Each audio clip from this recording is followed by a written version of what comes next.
Have you ever thought about the amount of time you spend per day looking at a screen and consider how it's negatively impacting your well-being? The hours we spend immersed in digital displays from laptops, tablets, smartphones, and televisions is becoming more and more common in our modern lives. Studies show that the average adult spends 11 hours per day, which includes work. The average teen spends 8.5 hours per day, includes school and social media.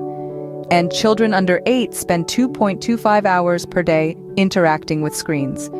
This video will highlight some of the effects screen time has on health per age group. We'll explore its impact on sleep, and we'll provide simple strategies we all can do to counter those unintended consequences of screen time. Now, let's begin. For our youth, screen time can have unique impacts. Extended exposure can lead to disrupted sleep via the blue light emitted from screens, tricks the brain into thinking it's daytime by suppressing melatonin production, eye strain, and even increased risk of obesity. Let's not forget the potential for mental health implications, such as attention issues and the fostering of addictive behaviors. Next, teens and adults, we find that screen time starts to take on a different significance. As responsibilities increase, so does the dependence on digital devices. This often leads to a cycle of sleep disturbances, including insomnia and sleep deprivation, which is detrimental as these years within our life is when the human body and brain undergo significant development, of which sleep plays a key role in. In terms of physical health, prolonged screen time can lead to posture problems and chronic pain, as it's not uncommon to see people hunched over their devices, leading to aches and strains in the neck, back, and shoulders. Screen time also impacts mental health, contributing to stress and even depression. The constant barrage of information can be overwhelming, affecting our mood and overall well-being.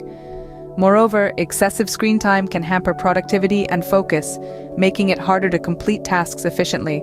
At last, our distinguished seniors. Here we discover that with screens begins to bear a different relevance or compounding effect. Prolonged exposure to screens can interfere with quality of sleep and the required sleep cycle. And this is dangerous as we naturally sleep less as we age. It can cause digital eye strain, headaches, blurred vision, and dry eyes by reducing blinking frequency. It can contribute to weight gain, diabetes, cardiovascular disease, and musculoskeletal problems by reducing physical activity and promoting sedentary behavior. It can worsen mental health issues such as anxiety, stress, mood disorders, and addiction. Now that we've reviewed some risks per age group, let's review some common associated questions. First question: what if I wake up in the middle of the night and decide to read? Should I read from a paper book or screen? Reading from a screen can disrupt your sleep cycle due to the blue light emitted. This is the same blue light we discussed earlier that tricks our brain into thinking it's daytime, ultimately disturbing our natural sleep cycle. On the other hand, paper books don't have this issue and can be a better choice for your sleep health, as it allows our bodies to wind down, producing the sleep hormone melatonin, and thereby improving our sleep quality. However, if you prefer reading from a screen, consider using a device that minimizes blue light or use a blue light filter. Second question: what should I do if I'm one that needs help winding down? Experts widely recommend avoiding screens for at least an hour before bed. As a result, you could indulge in a good old-fashioned paper book, engage in some light stretching, or even practice mindfulness through meditation, such as breathing techniques.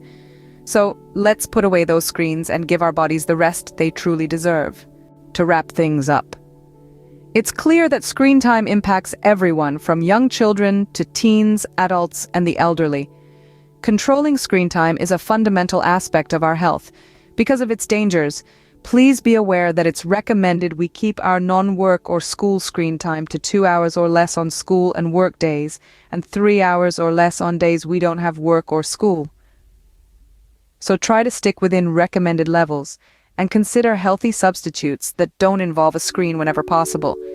It's important to remember it's not about completely eliminating screens, though, from our lives because screens are becoming a necessity, but rather striking a balance and making small adjustments that can pave the way for significant improvements.